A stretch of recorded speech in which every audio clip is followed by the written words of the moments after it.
Hello everybody and welcome to the United Stand. How are you all doing this Sunday evening? I'll be honest with you, I'm not actually doing that well in relation to Manchester United because I just feel that at every junction we take at the moment, wherever you look, it just seems to be excuses. And I'm going to clarify from the very start, this is by no means Ole Gunnar Solskjaer out. That is not what I'm trying to say at all. But what I am trying to say is that I'm just fed up of the excuses. We seem to have fallen into an excuse culture at Manchester United. And we're Manchester United. Scholes, Gary Neville, pundits, fans, Ole Gunnar Solskjaer. Look, the one word I would describe Manchester United as, a roll my sleeves up at the moment, is just mundane. It just seems Groundhog Day. That's another statement. Groundhog Day. It's like the same shit every single day. And I'm like, I don't want excuses. I want solutions. If I was in charge of Manchester United, and I bloody wish I was, I wish any Manchester United fan was in charge of United instead of the people we've got. I'd be in there tomorrow morning. I'd be speaking to Solskjaer. I'd be speaking to the coaching staff. I'd be speaking to the scouts. I'd be speaking to Ed Woodward. And I'd be saying, stop giving me excuses and give me solutions to this issue at the moment with Manchester United. Because that's all I hear. And they're feeble. Most of the excuses we get are feeble. Like Ole Gunnar Solskjaer got absolutely rumbled on Match of the Day last night because he's coming out after every game speaking like we should have won the game 7-0. Speaking like we've had loads of chances to win the game. I watched Match of the Day last night. I don't really rate a lot of their pundits, but Jermaine Genius was spot on when he said, I'm not buying it. Like every chance they had was a half chance. They had chances, but they're a half chance. It's not like they're banging on the door of Southampton with chance after chance after chance. And I'm like, yeah, you know what? But every game, Ollie's coming out and talking about excuses. You got Paul Scholes coming out and saying, it's going to take 2 or 3 years. Look, why is it going to take 2 or 3 years? Southampton and Crystal Palace are relegation fodder, right? They're relegation fodder. No team has won more games than Crystal Palace this calendar year other than Man City and Liverpool, which is unbelievable. Like, they've won more games than anybody else other than Liverpool and Man City. Unbelievable stat from Crystal Palace. Southampton have a new manager who came in and basically kept them up, and he's going to have to do the same again. He came in with a good reputation, he plays a high-intensity football, and he passes the ball about. He's got no strikers to score goals, and he hasn't got a very good squad. And yesterday against us, they were missing their best player in Nathan Redmond, and they still comfortably got a point against us and defended 20 minutes without 10 men. They've got a philosophy, and they've done that in a very little time. Brendan Rodgers came into Leicester at the end of February, right? End of February he came in. Straight away they started playing good football and they've continued it over the summer with good investment, right? That's Brendan Rodgers in 6 months at Leicester City. But we have a manager who's already been here for 6 months at the end of last season, has had the whole summer and is now going into a new season with bad results, and everyone's going, it's going to take time. If Leicester can do it in 6 months, if Southampton can have a philosophy in 6 months, and Crystal Palace can win all the games they've won in 8 months, why do we need a philosophy that's going to take 3 years? I agree that to win a title is 3 years. That path I totally agree with. But people are getting confused in their excuses now because this isn't...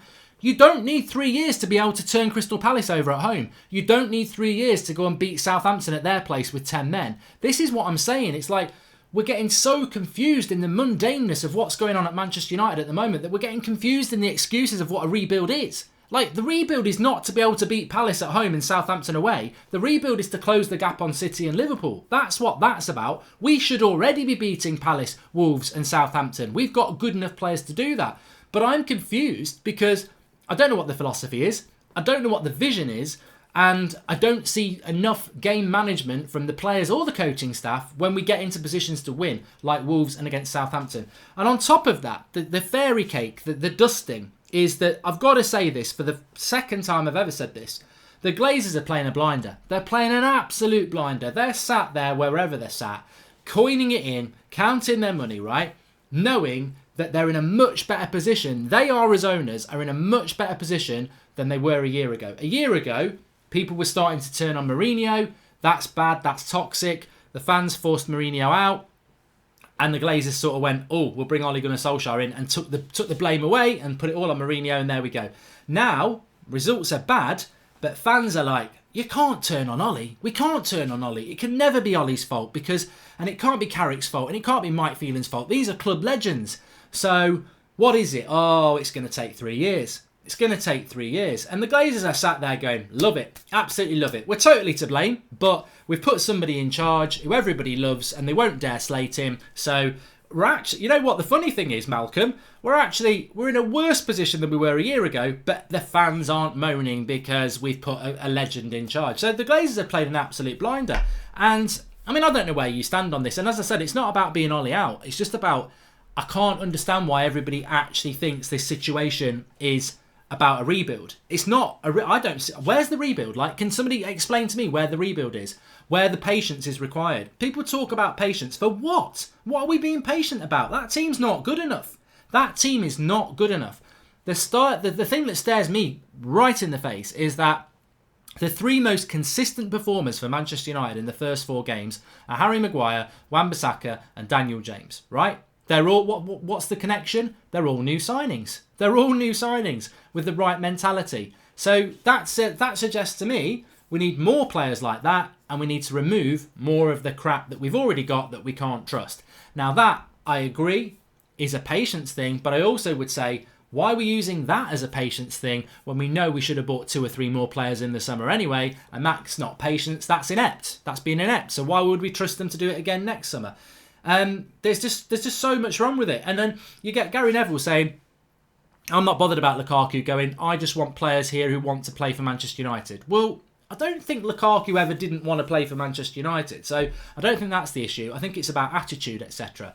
But again, I think this is fanciful and massively confusing a message to put out, because do you think Manchester City's players grew up playing football, wanting to be the next Sean Gota, and even knowing who Manchester City were? No, they've come into Manchester City. There's no doubt that they want to play for Manchester City and they play for the shirt, but they play for the shirt not because they're Manchester City fans. They play for the shirt because of good recruitment, good coaching and good management. That's what it is.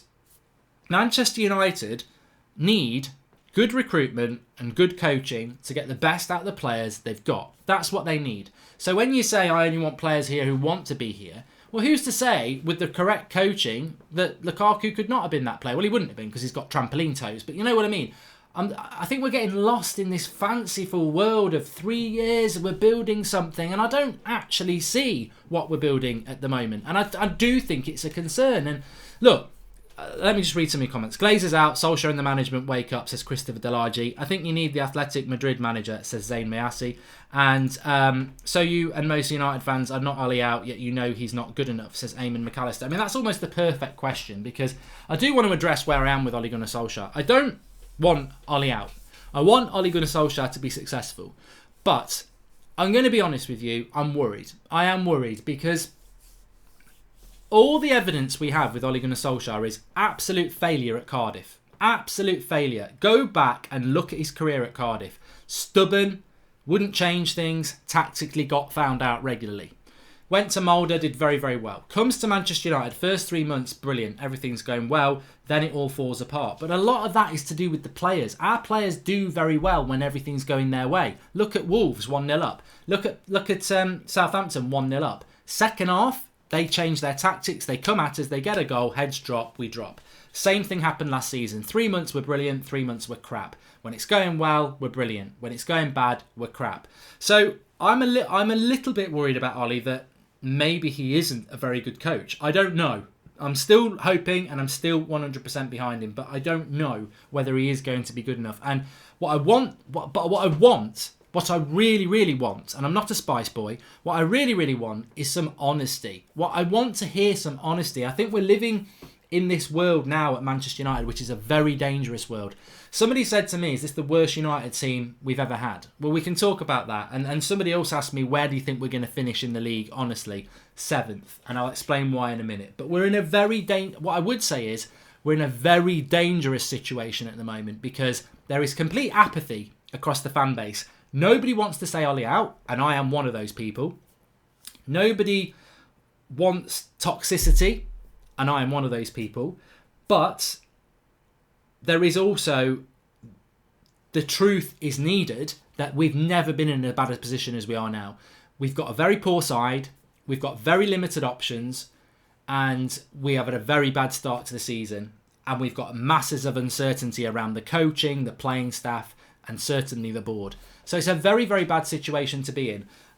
I think the truth is what's needed. I think the truth is what is needed, but people are scared to speak the truth. It should not be wrong to say, like what Rance said in his fan cam yesterday, Solskjaer fucks up. He messed up yesterday. He messed up. His game management was poor. His substitutions were poor. He got it wrong. He can improve, but he got it wrong. But people seem to be scared to want to do that.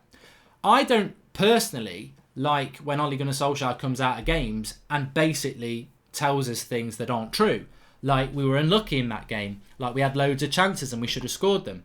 I haven't seen that against Wolves. I haven't seen it against Palace, and I haven't seen it against Southampton. We've had a lot of the ball and we've had a lot of half chances, but we don't create good chances. I tell you, go and watch Liverpool and Man City play. They'll score 4, but they'll miss 10. They'll create really good chances. We don't create enough chances. It seems to me that we are living under a shadow, I suppose, a lie at the moment, where we're down talking the fact that we've hardly taken any points in the last 15 games. We're down talking the fact that we deserve to be where we are, and we're trying to hide behind this myth that we're unlucky. We're not unlucky. We're not a very good team. That's the truth. And the truth will set you free. Now, I don't mind if Ole Gunnar Solskjaer is putting this stuff out because he is trying to protect his players or etc.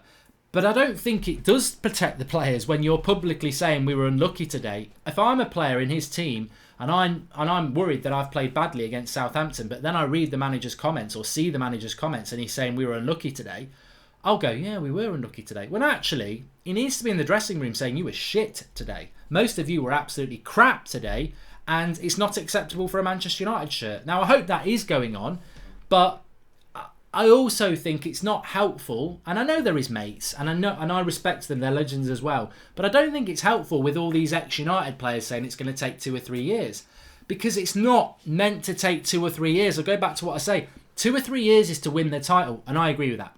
I said that 6 months ago. I agree with 2 or 3 years to win the title, but this is Wolves, Southampton, and Crystal Palace. This ain't Liverpool, Man City, and Spurs. We've just played Southampton, Crystal Palace, and Wolves, and we're getting from ex-club legends in the media, it's going to take 3 years.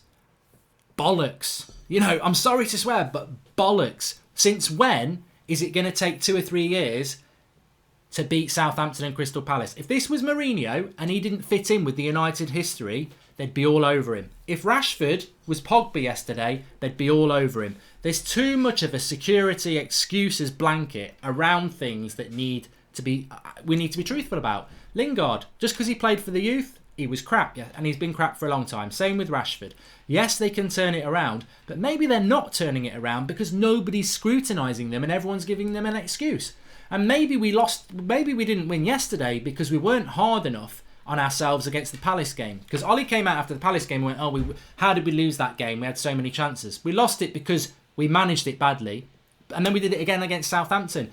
We've got an excuse culture around Manchester United at the moment, and the truth needs to come out, because the truth is what's going to make change happen. And that's what's frustrating me at the moment. And that's a very different thing from being Ollie out, Pogba out, this, that and the other out. I love Marcus Rashford. I think he's a fantastic talent. I just think at the moment, the truth is, and if we need the truth, that's what we need. The truth is with Marcus Rashford, he can still be a very, very good player for Manchester United.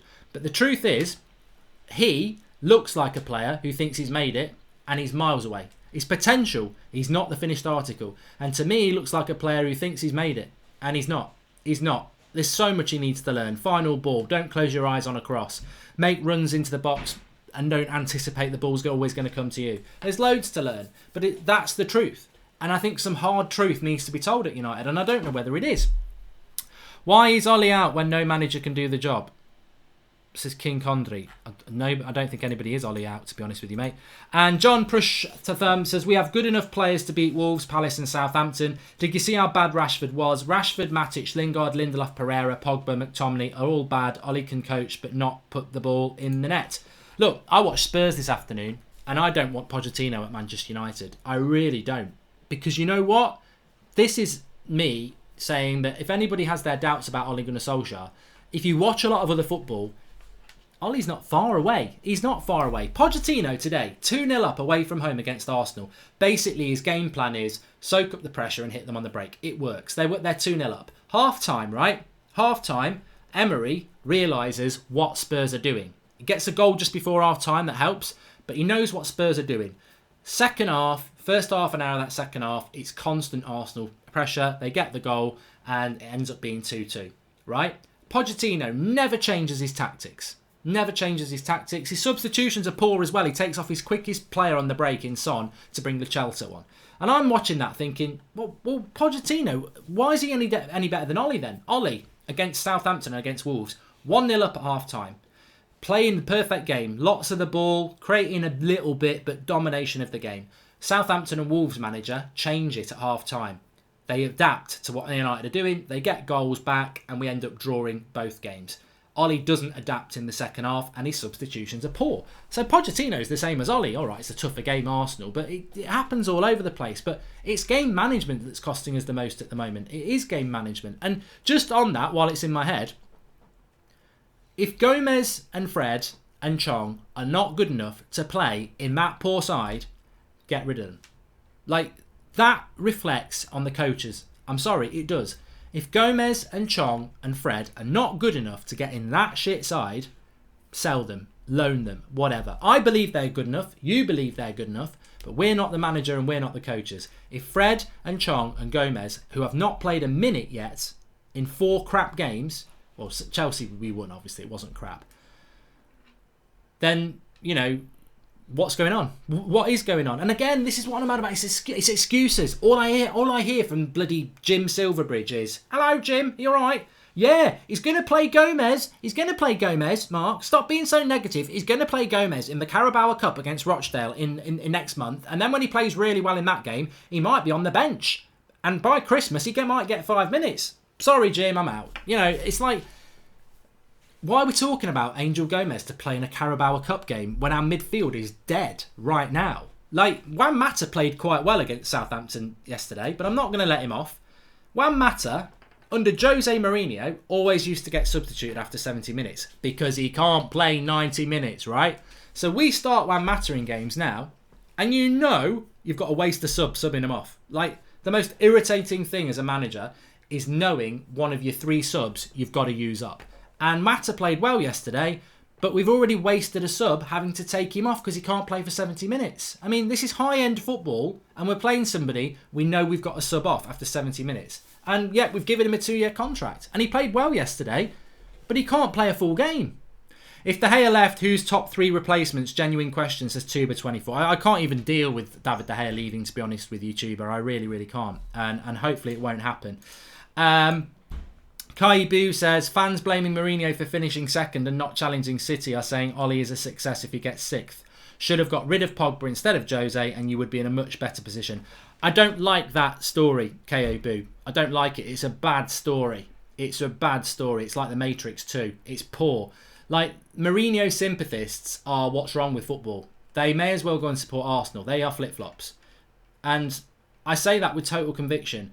Jose Mourinho was not a good manager for Manchester United.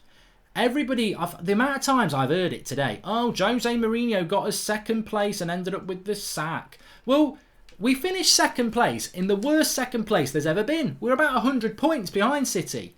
We parked the bus to 2nd place and we were still miles away from the title. The following season, he went to West Ham with a back 5 with Scott McTominay at centre-back. He embarrassed us week in, week out. I was at Palace at Old Trafford last year, 0-0 in November. It was crap. Absolutely crap. But people are rewriting history with Mourinho. His football was crap. Who remembers Sevilla in the Champions League? Embarrassing. We got embarrassed week in, week out. It was embarrassing football where we grinded out results with shit tactics. Don't give me Mourinho deserves any sympathy. He had his chance. He blew it. He was bad. End of story. Mark, we are creating some chances, but no one is there to put them in the net. That's why I missed Lukaku. He could have been putting those crosses from James in the net easily. Yeah, I agree with you on that. I think yesterday the balls into the box were excellent from Daniel James and occasionally Wan-Bissaka. And you get idiots who don't understand the game of football saying Daniel James was wasteful. I mean, I presume you've never been on a football pitch apart from the one that you hold with your hands, FIFA, because like everybody on the watch along yesterday was saying what another cracking ball from Daniel James into the box, because there were cracking balls. They didn't even look bad balls, if you know what football's all about. But all I can try and defend the idiots with is they thought it was a crap ball because no one got on the end of it. As a winger, you put the cross into a danger area. Daniel James did it yesterday. Unfortunately, we had a striker who doesn't understand that you are meant to move into the danger area before the ball comes in.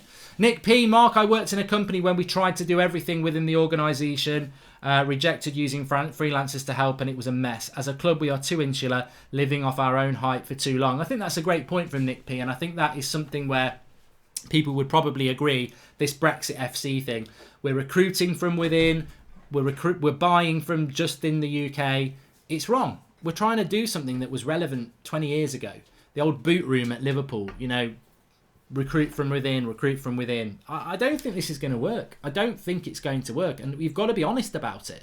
In fact, what I would say is, and Nick P sort of touching on out of football there, when you are on your knees and your business or whatever is in a mess, you don't just stand up and everything goes well. You'll try to get up and you'll fall again. You'll get up and it will hurt and you've got to sit down for a bit.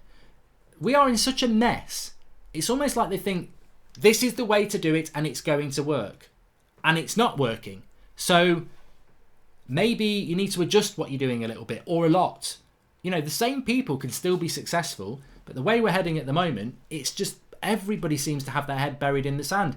Oh, it's going to work. Let me just read these super chats and I'll come back. Anup Aliupan says, we are on the right path. Ollie's still smiling. What's happening with this guy? What's the right path he's talking about? I prefer a manager who gives honest opinions and criticises when the team isn't bad. It's not good. Accept it. I don't like criticism of individual players. I think that can be counterproductive, but a collective criticism is fine.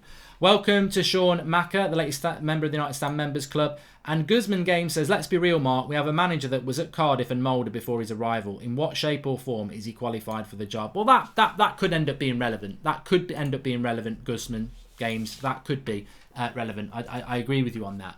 But what I would say is, let's say, you got all the class of 92, Schmeichel, Cantona, Keane, Ollie, everybody. And they're all saying the same thing. This job's going to take ages. It's going to take 3 years to sort it out. You've got to be patient, right? Okay, all right. I like that helicopter thoughts. It's fine. Overall, you're probably not wrong. But if you are...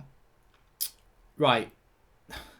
I'm trying to think about this. So your goal in life is to win the London Marathon, yeah?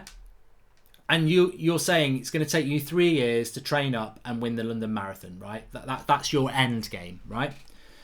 But on the first few weeks of you training to run the London Marathon, you're down the pub every night having fish and chips and 20 pints, right?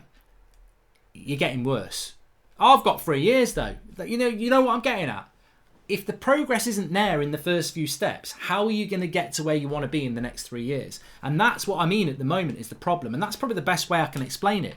All right, patience, 3 years. But it's like getting a builder to come around your house and build a conservatory. And he says it's going to take 3 weeks, right? The first 2 weeks, he sat there on his phone, having a Big Mac and chips, on the phone to his missus, sexting or whatever like that. There's no construction at all going on. So you would say 2 things. 1, is this job going to get done in 3 weeks? Yes, mate. Get me another cup of tea. Right, okay. In the 3rd week, he builds the conservatory perfectly. Right, so you could have done it in 1 week, and you've just been a lazy shit for 2 weeks. Yeah. Or... more likely, starts building in the 3rd week, takes another 5 weeks, takes 8 weeks. That's what's worrying me about United at the moment. Everyone says about being patient. Everyone says about 3 years. But what if we've got somebody who's never going to get it done anyway? And secondly, what if we've got a scenario whereby we're not actually looking at the immediate issue? Look, 1 result against Palace, 1 result against Southampton, 1 result against Wolves. You're very harsh if you say, well, that's it then. We can't be where we want to be in 3 years. That's very short. That's unfair because we might go and beat Leicester next week. Then we might beat West Ham. Then we might beat Arsenal and everybody else, and we might be absolutely fine this season. So it's too early to say that. But having said that, the end of last season, there's not a lot of difference in the game management, the playing style, and the results. A lot of what was happening in March and April and May is still happening again in August. So the concern is there. And I just don't like it at the moment, whereby I'm totally behind the manager. I'm totally willing to be patient. But I just think patience is being thrown out. I think, oh, let's be patient. It's going to take a long time. And everybody's saying it. All the pundits, all the ex-players, Ollie himself, they're all saying it.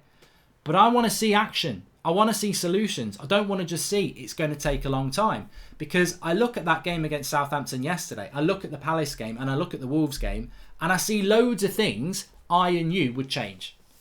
I will also see loads of mistakes we wouldn't make. So I think you talk about progress. You talk about time. But you're making bad mistakes. When are you going to stop making those mistakes? When are you going to start making the right excuses? Because when you do that is when I'll start to think, yeah, 3 years is about right. We're going to get there. Patience. Fine. Yeah, I can see what you're doing there. But when you bring Matic and Lingard on as your two substitutions and you've got someone like Chong and Greenwood on the bench, I think that's not going forward. That's going backwards. You're stuck in reverse. When you don't involve Gomez and Fred even in the squad, I think you're going backwards. You're not going in reverse. You know, I don't see enough accountability of what's going on with Manchester United at the moment. And look, I don't like losing to Crystal Palace. And I don't like drawing with Southampton. But yesterday, Chelsea lost a 2-0 lead to Sheffield United. And you've got people saying, oh, look at that. Chelsea have got the same points as us. Spurs have got the same points as us. It can't be that bad. Again, excuses in the fan base. This isn't Ollie. This is the fan base. We've got excuses in the fan base because, hey, we haven't had that bad a start. Look at Chelsea. Look at Spurs. So now we've become that club who need other clubs to slip up and mess up so that we can make ourselves feel relevant. But then, you scratch the surface and the differences between those two clubs are massive. Spurs have played Man City and Arsenal away in their first 4 games. We've been to Southampton and Wolves. Big, big difference. Chelsea have a new manager with he hasn't been there since Christmas. He came in August. New manager, transfer ban, and their best player has left. Also, he's playing youth. He's playing his youth. He's playing to a system. So to compare United to Chelsea, I'm sorry, I'm going to stick up for Chelsea here and say Lampard's got an obvious philosophy that they're playing to, which we saw first hand with Derby last year. He is playing youngsters and he is trusting in those youngsters, and he's had a transfer ban, lost his best player. So Chelsea's situation is very different to ours, but we want to cling on to it and make an excuse and say, well, look at Chelsea. But in 2 months' time, if we keep doing what we're doing, we'll still be in the bottom half of the table. If Chelsea keep doing what they're doing, they'll actually be progressing. We've got to start doing what Chelsea are doing. Instead of it Mason Mount, it's got to be Angel Gomez. Instead of Tammy Abraham, it's got to be Mason Greenwood. You get what I mean? Instead of playing the same shit football for 90 minutes, we've got to adapt a little bit. And then I'm excited. And then I'm patient. Andrew Chow says, Mark, Chelsea drawing versus Sheffield, Spurs lost versus Newcastle. I'm going to read a comment now that I've just dismissed. Maybe it's not bad start from us. The top 6 sides from City and Liverpool all seem to be struggling. See, Andrew Chow's just said exactly what I said has been on social media today. Making excuses because Spurs and Chelsea are on the same points, but their situation is very, very different. Anu Palipan says, I'm not a Mourinho fan, but yes, he finished second. He parked the bus. I didn't like that. But what style is Ollie playing right now? Fast attacking, no. Counter-attacking against small teams is not that dominating. Never his style. And finish 5th is not the future. K-Boo says, Mark, your comment of Jose exemplifies what I mean. Mourinho gets blamed for City getting 100 points. He got 81 points, one of the best second places in history. I'm a Mourinho fan, not Manchester United fan, by the way. Well, that makes a lot of sense. Jordan Such, it's going to take longer than 3 years if our net spend is 70 million for the next few summers. Whoever replaces Ollie, if that does happen, is no Sir Alex. And Alligator, Ollie's problem is that he has no plan B. If you don't have the players that you wanted, you have to change and adapt to survive. Otherwise, you are just as stubborn as Mourinho. Yeah, and I go back to that. Look, if against Leicester in 2 weeks' time, he plays the same system. He plays Pogba, McTominay, but he's got Gomez. And then he's got Martial, Rashford and Greenwood. Or Martial, James and Greenwood. And we lose 3-1. I'll be disappointed, but I will say, play it again next week, please. There's no point bringing Lingard and Mata back because there's no future in that. Or Matic. There's no future in that. Stick with these lads. Stick with it. And that's what Lampard's doing with Chelsea. And the press and everybody want to have a go at Chelsea and say, ha, look at Chelsea blowing a 2-0 lead. Ha, look at Chelsea getting beat 4-0 at Old Trafford. But if you're a Chelsea fan with any brain, You know what Lampard's doing with 2 arms tied behind his back. He has a system of play, and he is investing in his youth players, and it will benefit them. They will get better and better as the season goes on. Mark my words, they will get better and better. But with us, we're in a halfway house. Yeah, we're going to use the youth. Where are they then? Where are they? Like, Greenwood came on for 10 minutes and did way more than Lingard did in 20. You gotta go with it or don't do it. You got to go with it or don't do it. Simple as that. And I think at the moment there's too much excuses, there's too much talk of patience, and there's no vision. There's no vision. It's just talk, and talk is cheap, as we know. It's talk and it's cheap because there's no vision. Nobody knows what the best 11 is. No one knows why he's not using these young players and still reverting back to silly substitutions like Matic. Like, Matic came on yesterday, right? For 20 minutes against the team that's got 10 men. We bring Nemanja Matic on. Now, I think he came on before the red card, to be fair, and it did free Pogba up. But what does Matic do after the game? Somebody makes a comment on Instagram about how Matic should be playing more. Matic is already on Instagram and likes it. Get out. Get out. You shouldn't even be in the matchday squad. And there you are, undermining the manager. Get out. Get Fred in the team. Why is Fred not in the team? Well, Fred's better than Matic. Why is Matic in the team? Cobb Ross Aitken says, I'm sorry, but dropping points to Saints, Wolves and Palace. Why don't we compare net spend? Palace have negative net spend. It's on Ollie, and I hope he learns. And I think that's a fair point.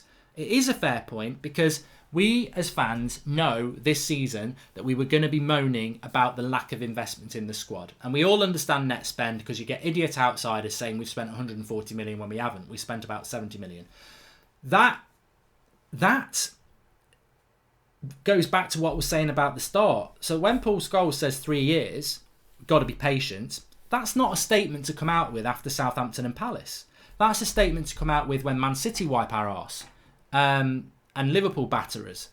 I understand that then. It will be frustrating because they're rivals, but I understand it then because they're good football teams. You don't come out with a 3-year vision and patience after Southampton and after Crystal Palace because, as Cobb Ross Aitken says, there's no excuse for that. Their net, Palace and Southampton don't spend anything. We have still spent 70 million this summer, and we still have got a way better squad than them. So we should still beat them. That, like I say, the rebuild, the 3 years, the patience, the excuses, they're not for Palace and Southampton. United, under David Moyes, should be beating them. Now, I don't think he actually did, to be fair. But you know what I mean? That shows how bad we are. We should. There's no excuses for those games. The excuses about board and net spend, they're for the teams in the top 4. They're not for relegation fodder. Everyone says be patient, but it's hard to be patient when you do not trust this board to rebuild the club, says Sam A. Welcome to Fitness Unscripted, Sharath Kamath, latest member of the United Stand Members Club. I thought you already were. A member, to be honest. Gabriel Alfonso says Atletico Madrid got rid of half of their team, rebuilt it all this summer, and are better. They might win La Liga. United have been rebuilding for years. And Fitness Unscripted, Sharath Kamath says people laughing at Chelsea. Wait until Kante comes back, just like how we need Fred. Plus Rashford is suffering from Dunning-Kruger syndrome, whatever that is. Look, I am not crying about it. I'm frustrated by it, and I'm frustrated by it because I don't like the toxicity. I don't like the arguing amongst the fan base. I don't want to see that, what we saw with Mourinho a year ago and what we saw with Van Gaal a couple of years before that. I don't want to see that. And that's probably one of the positives with having Ole Gunnar Solskjaer in charge. There's too much respect for the man for people to even say anything negative about him. But what I want to see is some truth and honesty. I don't mind patience. I don't mind 3 years. I don't mind excuses. But I don't see any reason to buy into that at the moment. I want to see the truth. I want to see the process. I want to see the vision. And we're not seeing it at the moment. I said it against Wolves. Let's go back to the Wolves game. I saw no difference from Wolves away in March to Wolves away 2 weeks ago. Apart from the fact we drew and we didn't lose. And we drew because we had a better defence. But we still had loads of the ball and didn't create enough chances. And Wolves still came back at us. And I didn't see anything tactically different. I didn't see any more energy. We're meant to be really fit this season. Did you see a load of energy yesterday? I didn't see any energy yesterday. Any more than I've seen last season. You know, we're fitter this year. I haven't seen that evidence yet. Marc, Ollie has to play Pogba as a 10. Ollie got his results last year from playing him in the 10. He's our best player and our most creative player. I do agree with that, Diego Enrique. Sachin Dale says, we need to give Ollie until January to February. If we aren't in top 6, we need to rethink about Ollie. This squad is bad, but not that bad. I'm going to ask you that question now. Where do you honestly think United are going to finish at this point? I was asked this afternoon, so I'm going to give you my answer and tell you why. K Chino says, Marc, thoughts on Gary Neville's lazy comments about wanting players who want to be here? Well, I have spoken about that. So basically, Gary Neville came out with a comment saying that he wasn't bothered that Lukaku had gone. He just wants to, and he's not bothered about. Actually, what he actually said was, it was about, somebody said Lukaku scores. Let me just read these comments and I'll come back to that. Zain Miasi says, Marc, your players are too weak mentally like Arsenal. You need to send them to march on Brechin beacons like the SAS. So let me go back to K Chino's point. So Gary Neville, I might get this quite wrong, and I'm just holding the live comments so I can go through everybody's where United are going to finish. Please do smash a like on the video, everybody. Let's see if we can get 1,000 likes. 1, 2, 3. Smash a like. And tomorrow is the call-in at 8 o'clock, so you can call in and have your say. And make sure you subscribe to the channel if you're new. We're nearly at 800, 543, 800. So Gary Neville was asked something on Twitter about Lukaku. Obviously, there's been a bit of a fallout. And he said, Lukaku guarantees you 25 goals a season. Rashford doesn't even guarantee you 10. And obviously, Gary Neville is a big lover of the local talent and footballers. And he came back with something along the lines of, I don't care about 5, 10, 15, 20 goals a season. All I want is players who want to be here in a Manchester United shirt, and that's how we rebuild. And that's his opinion, and that's fine. I actually replied to it on Twitter, and I said, is that not ridiculously naive, though? Because, as I said, Man City, their team is brilliant. None of them grew up as Manchester City fans. And maybe that's not what Gary's talking about, to be fair. Maybe just talking about players who want to play for Manchester United. Not necessarily Manchester United fans. But that's recruitment and that's management, Gary, if you're watching. That's recruitment and that's management.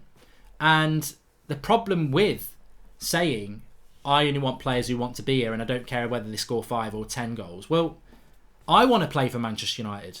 I'll score you 5 goals in a whole season.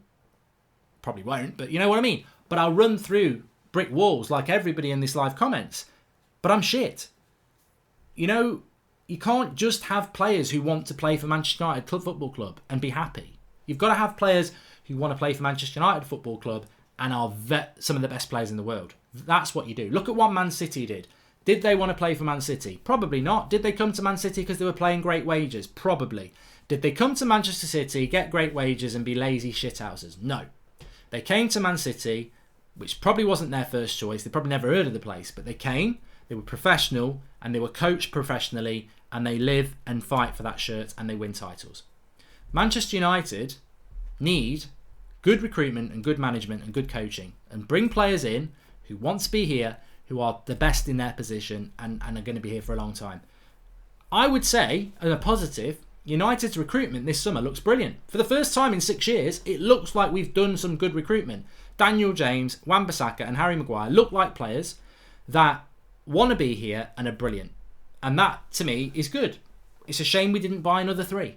So that is a positive. But you can't just sort of, and I'm going to use Rashford. I don't want to use Rashford, but I'm going to use Rashford. You can't just say, I'd rather have Rashford at Manchester United because he wants to be here. He's got to deliver, Gary. He's got to deliver and he's got to be managed correctly. Then I agree. But you can't just say, I don't care how many goals he scores. I just want players who want to be here. They've got to be good and they've got to be coached correctly. Fitness Unscripted Sarath says, Ollie is a legend, but as a player, that shouldn't affect our judgments about his management. Brave managers make double subs at half-time, like how Ancelotti did yesterday. And we saw what happened yesterday. Turbitoon says, believe in Ollie, he sold the right players and all the new ones made the team better, so looking forward for more signings. And I think that's a good point. Irish Lad 7 says, it's a rebuilding a team, not Ollie's fault, it's going to take time. You see, there I disagree with that opinion. Where's your depth to that comment? It's a rebuilding a team, it's not Ollie's fault, it's going to take time. Well, it was Ollie's fault yesterday, we didn't win. It was Ollie's fault against Palace we didn't win, because his team selections and his game management weren't good enough. So this is what I mean. I don't mind being patient and I don't mind taking time, but show me the evidence of why we're taking time and why we're being patient. And we might see that against Leicester. And this can change very, very quickly. But I think there's a lot of people at the moment just sat there going, after ridiculously bad results, where we're playing teams that are relegation candidates who've spent no money. We're playing teams like that and they're beating us or getting draws against us comfortably. And people are saying it's going to take time. It's not Ollie's fault. It's going to take time. But what if it's not going to turn around? Like, look at the last 15 games and the amount of points we've taken. I don't mind time. I don't mind patience. But show me the path. Show me the path of what we're trying to do. Because I still don't know what the best 11 is. I still don't know what the philosophy is. And I still don't know what the vision is. And I remember saying the same against Mourinho and Van Gaal and Moyes.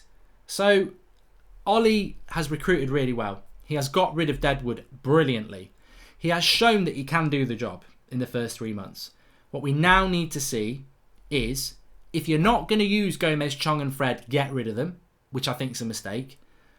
Pin your flag to the mast and show us what you're all about. And then we will make our mind up about you. We want you to be successful. We want to back you. But at the moment, it's like a muddy puddle.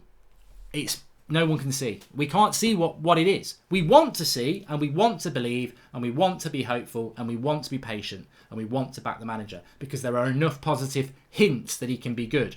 But at the moment, and this season especially, that clear puddle has been muddied.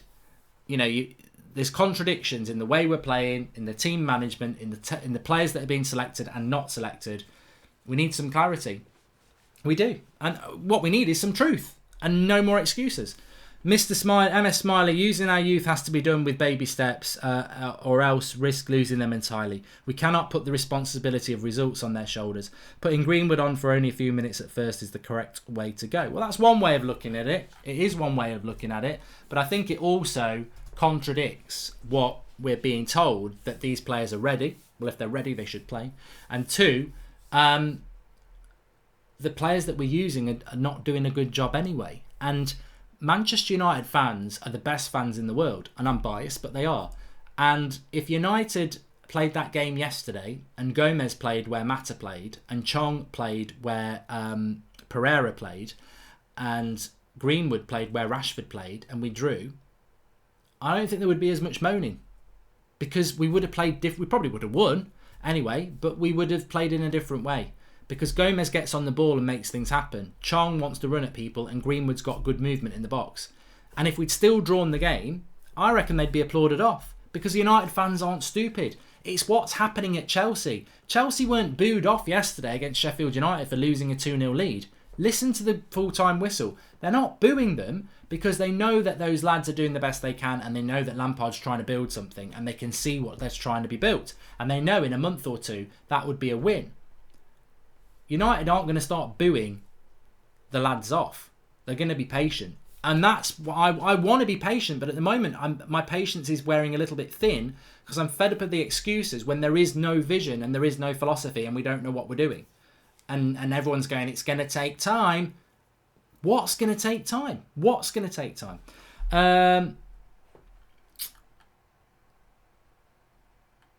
Solskjaer, don't drop his mates, Lingy and Rashi, says Mark Pugh. Well, let me just say this. I was asked the question where I think Man United are going to finish this season. And I think, let's go back to it in the live comments. And look, I also want to make it abundantly clear that Manchester United have got 5 points from 12 games. We've lost to Crystal Palace at home. We blew 3 points yesterday and drew with Southampton. We should have beat Wolves as well, who actually I don't think are a very good team. We've had a very, very bad start to this season. It would be ridiculously naive of any United fan to be sat here this Sunday night after those 4 games going, oh, everything's fine, everything's fine. We've played nobody good. Chelsea at home is it. We've played nobody good. We've played 2 relegation candidates and a mid-table team. We've not played anybody good yet. So actually being quite, and that goes back to that comment before. Just because Ole Gunnar Solskjaer is a legend of this club does not mean we should all sit back there and be sheep and go bah, bah, or Ole. You've got to have an opinion in life, and there's nothing wrong with criticising him like Rance did in his fan cam yesterday. There's nothing wrong with that. Nobody's saying Ole out. People are just saying A little bit worried about that, Ollie. A little bit worried about Ollie. That's football. Ole Gunnar Solskjaer himself would not criticise that. He might not like it, but he would not criticise it because that's football. You have got to be opinionated when things aren't right. And we must be... It's the truth. Excuses, no. Truth is what will set us free. So at this point, yeah, not particularly happy with things. And that's not just on the board. It reflects on the players and the coaching. That's fine. In 4 weeks' time, after the next international break, maybe we'll go and get 9 points out of 12. We're in a different position. We're improving. Maybe we're playing Gomez and Greenwood. We're improving. I don't expect... And this is where I come to it. Whereas Deloe looks good, says Eden Shaw, he's injured. So this is where it comes to it. I mean, a lot of people are saying we're going to finish 5th, 7th, somebody said 10th there, 12th or 13th, 19th, 6th. Shivesh Singh says, fans want Ollie to do well, but I fear because I don't see passion and reaction from him any time except when we score. He doesn't stand up to players, and there are many players who need to be told what they are. Interesting. And Arjun Singh says, what pisses me off is United's Instagram page posting pictures post-match as if we've won. Let United stand handle it with some sense. No, I don't want to get involved in the official account, to be honest with you. They're just peddling positivity. That's all they can do, isn't it? I do sympathise with them, to be honest. John Up Gaming says 5th. Bodak Jade says 10th. And Sugam Gautam says 7th. I think United are going to finish 7th this season. And that's not negativity. That's what I expect. I don't expect top 4. I expect another season of the Europa League. I think that we are in a very bad position. I think we are in the worst position we've been in the Premier League era. And I think we will finish 7th. And that's not negative. That's reality. I hope I'm going to get proved wrong. I think we'll finish 7th because I think Arsenal and Spurs and Chelsea will get more points than us, which puts us into 6th.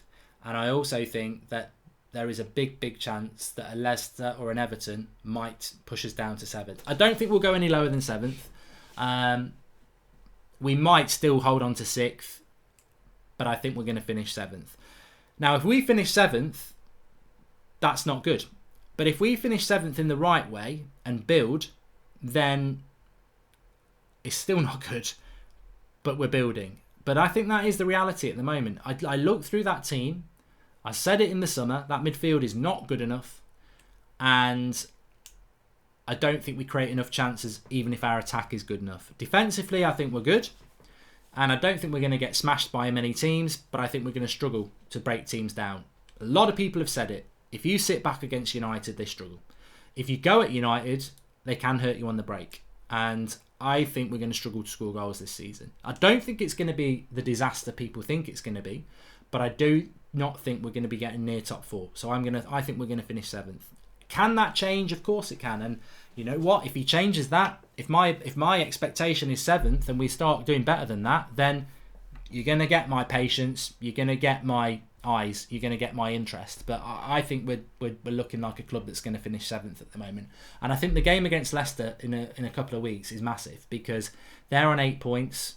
We're on 5 points. If they beat us at our place, they go 6 points clear of us. And that's a club that then we've got to catch up, after only 5 games. I'm not negative. I'm real to the situation. And this is not, now I'm moving away from Ollie. I'm real to the situation that board and our owners have inflicted on our fans and our manager. That is the issue. That squad is not good enough. Now, whether Ollie can get that squad playing well, I believe he will do eventually. But I think the ceiling of that squad is somewhere around 6th or 7th anyway. So if he does any better than that, fantastic. If the results continue how they are over the last 15 games, we will be finishing in the bottom half. But I can't see Manchester United finishing in the bottom half of the season of the table. That would be ridiculous. So I think 7th, and I think that's not really a lot to do with Ollie. I think that squad ceiling is probably 6th or 7th. Gomez and Greenwood can provide the lube, Mark says Ludwig 16. Look, I am firmly in that camp. I want to see them playing, and I will be patient if I see them playing. I know if Gomez and Greenwood play for United, United are going to lose games. They're going to have bad games. It's about playing them and sticking with them. And that is exactly... Look at what Chelsea are doing. He's doing it. Mason Mount, he's doing it. Tabby Abraham, he's doing it. And I know they've had seasons in the Championship, but we haven't got that luxury because we haven't got a very big squad. K Chino, rebuilding isn't dropping points against likely relegation teams. I think we'd finish 6th again. Personally, I think Ollie's won't be our manager next season. Praveen Thomas says, if Rashford and Martial don't score 15 Premier League goals this season, would you still want them as 9 and 10 for United next season? I think Martial stays fit. Martial will score goals. He's got 2 already. I think he would have got 2 yesterday because he would have anticipated those crosses.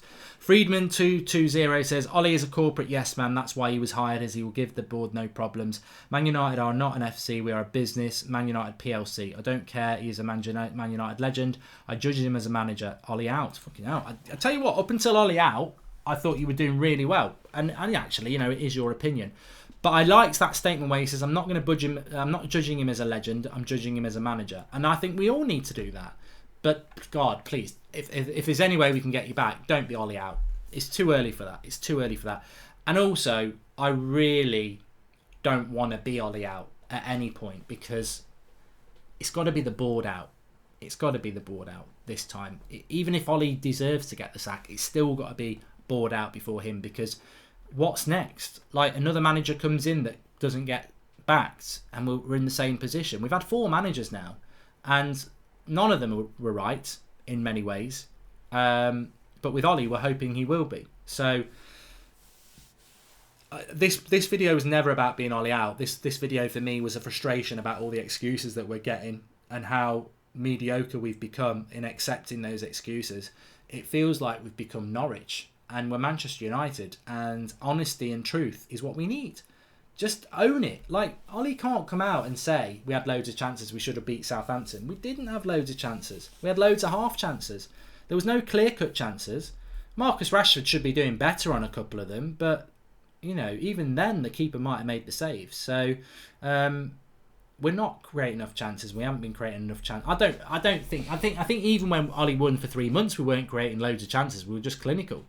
Welcome, Ryan. Thanks for becoming a member of the United Stand Members Club. Anyway, look, I really enjoyed that video tonight. I hope the message came through that it's not about moaning for moaning's sake. It's not about being Ollie out anywhere near that. It's about the same old issues. It's about excuses. And it's mainly about, I don't mind 3 years. I don't mind being patient. But at the moment, everyone's just saying it. And I'm like, yeah, but we've just lost to relegation fodder.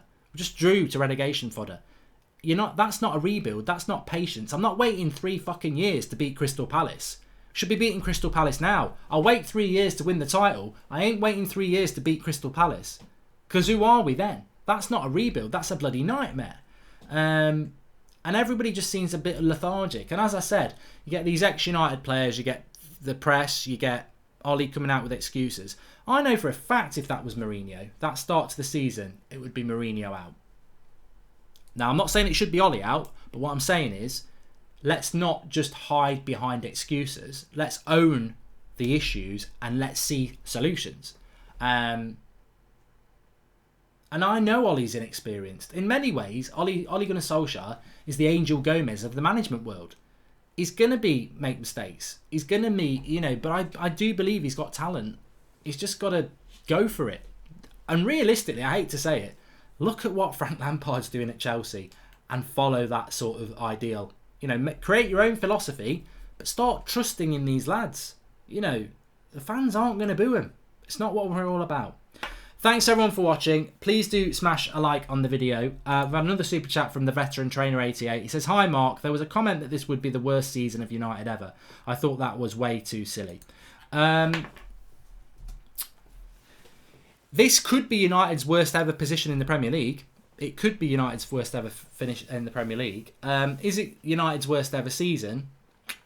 It's too early to say. Are we in the worst ever position we've been in as a Premier League football club? Yeah. And a lot of that's not to do with Ollie. That's to do with that's to do with the last 6 years and the investment in the club. I don't remember a worse United squad, a worse United team, and a worse United position in the Premier League era. I don't. And I don't remember loads about the late 80s because I was very young. But even then, we were a good cup side.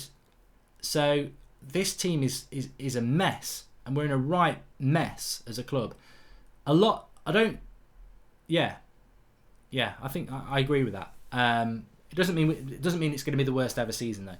Mark, Rashford has been average for years, says Zane Miassi. I think there's a lot of people who agree with you on that one.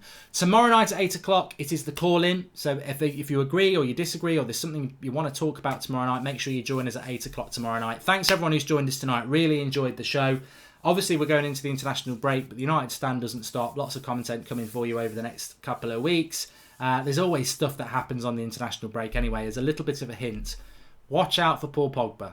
He always says something on international break that pisses us off. So watch out for what Paul Pogba might say. And maybe watch out for David De Gea. He might say something as well. Thanks for watching. I'll see you tomorrow. Have a nice evening.